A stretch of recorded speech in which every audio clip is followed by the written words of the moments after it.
नमस्कार। आज हम लोग संस्कृत का पहला चैप्टर संस्कृत वर्णमाला देखेंगे। तो पहले संक्षिप्त रूप में वर्णमाला के बारे में हम लोग जानते हैं। भारत की सबसे प्राचीन भाषा जो है वो संस्कृत है। संस्कृत अनेक भाषाओं की जननी है। हमारी राष्ट्रभाषा हिंदी भी संस्कृत भाषा से ही विकसित हुई है।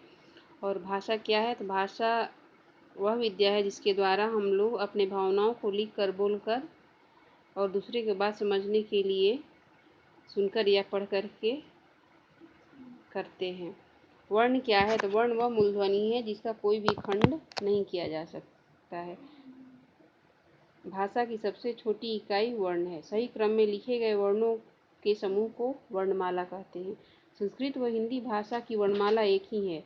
संस्कृत वर्णमाला में कुल 46 वर्ण हैं, जिन्हें दो भागों में विभाजित किया जाता है, स्वर एवं व्यंजन।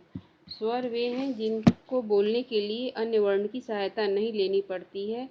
संस्कृत वर्णमाला में स्वरों की संख्या 13 होती है। ये अ, आ, ह्रस्व दीर्घ ई, ह्रस्व उ, दीर्घ उ, री, री, दीर्घ री, ए, ओ, हैं और अंग और अ को अयोगवाह कहते हैं। व्यंजन वर्ण वे हैं जिनका उच्चारण करते समय स्वर की सहायता लेनी पड़ती है। संस्कृत भाषा में व्यंजनों की कुल संख्या 33 है। व्यंजन मूल रूप से हलंत के चिन्ह के साथ लिखे जाते हैं।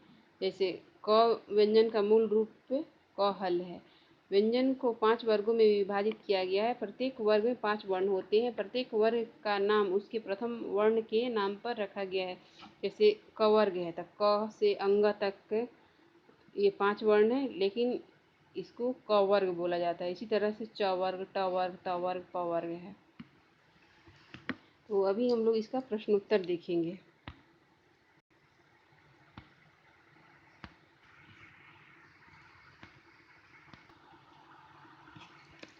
भाषा की सबसे छोटी इकाई वर्ण है और अंग और अ को अयोगवाह कहते हैं। स्वर वे होते हैं जिनका उच्चारण करते समय अन्य वर्ण की सहायता नहीं लेनी पड़ती है और व्यंजन वर्ण वे हैं जिनके उच्चारण करते समय स्वर की सहायता लेनी पड़ती है। अब यहाँ कुछ प्रश्नोत्तर दिए गए हैं जिसका हम लोग उत्तर देखेंगे। भारत की सबसे प्राचीन भाषा क्या है? तो संस्कृत वर्णों का क्रमबद्ध समूह कहलाता है। वर्णों का क्रमबद्ध समूह कहलाता है। तो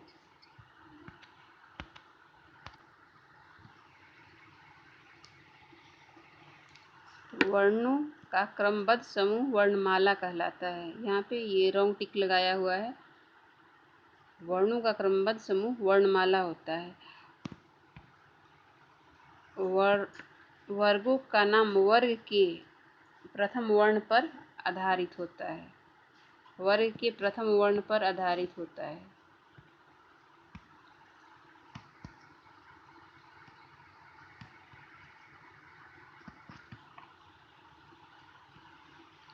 और संस्कृत वर्णमाला में कुल 46 वर्ण हैं।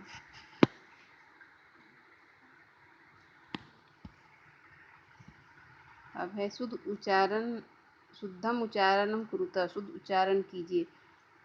तो संज्ञा, पंखा, हिंदी संपूर्ण, ये सब उच्चारण के लिए दिया हुआ है। राम, स्नेह, स्नेह, पुनः, स्वतः। अब है निम्न वर्णों में से व्यंजनों को अलग करके लिखिए। अब इसमें से छांट के लिखना है कि कौन ओ आ वाला है, स्वर वर्ण है, और कौन व्यंजन वर्ण यानी क ख ग घ, ये सब व्यंजन वर्ण के अंतर्गत आते हैं। तो इसमें से चुनना है। तो इसमें क जो है वो व्यंजन है, म व्यंजन है, य व्यंजन है, ट व्यंजन है, छ व्यंजन है, प व्यंजन है, त व्यंजन है, ल व्यंजन है, मूर्धन स व्यंजन है और र व्यंजन है। बाकी सब जो हैं वो स्वर हैं।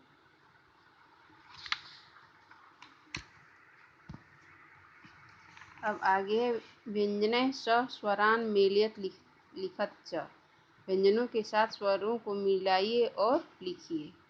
च हल जोड़ा चा, म हल जोड़ री, मृ, ल हल जोड़ ई, ली, न हल जोड़ ऊ, नू, थ हल जोड़ी थी, दीर्घी है तो दीर्घिकार होगा, और ह्रस्व रहेगा तो ह्रस्वीकार होगा। उसी तरह से है ब हल जोड़ ऊ, बू, स हल जोड़ अ, स, ह हल जोड़ ए, है, ज हल जोड़ औ, जौ, र हल जोड़ ए, रे। इस तरह से अब यहाँ पर है कि निम्न व्यंजनों को वर्ग के अनुसार लिखिए। अब ड है तो कौन सा वर्ग का है, तो ट वर्ग का है। फ जो है किस वर्ग में आता है, प, फ, तो फ वर्ग हुआ। इसी तरह से च जो है च वर्ग के अंतर्गत आएगा, छ भी च वर्ग के अंतर्गत आएगा। प, फ, ब, भ, तो भ जो है प वर्ग के अंतर्गत आएगा। इसी तरह त, थ, त वर्ग के अंतर्गत आएगा, और घ जो है क वर्ग के अंतर्गत आएगा। ट, ठ, ड, ढ, यहाँ ढ जो है ट वर्ग के अंतर्गत आएगा। ख क वर्ग के अंतर्गत आएगा, और न जो है वो त वर्ग के अंतर्गत आएगा। अब यहाँ पर है श्रवण कौशलम, कौन सी भाषा सबसे प्राचीन भाषा है, तो संस्कृत। संस्कृत को सभी भाषाओं की क्या कहा जाता है, तो जननी कहा जाता है। संस्कृत वर्णमाला में कुल कितने वर्ण होते हैं, तो 46। संस्कृत वर्णमाला को कितने भागों में विभाजित किया गया है, तो 2 भागों में विभाजित किया गया है। और स्वर व व्यंजन में क्या अंतर है, तो दोनों का परिभाषा देकर के बताएंगे कि स्वर का उच्चारण बिना किसी की सहायता से होता है, और व्यंजन का उच्चारण जो है स्वर की सहायता से होता है।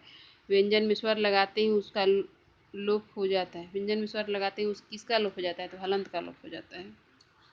तो ये पहला पाठ में बस इतना ही। मिलते हैं अगली वीडियो में। धन्यवाद।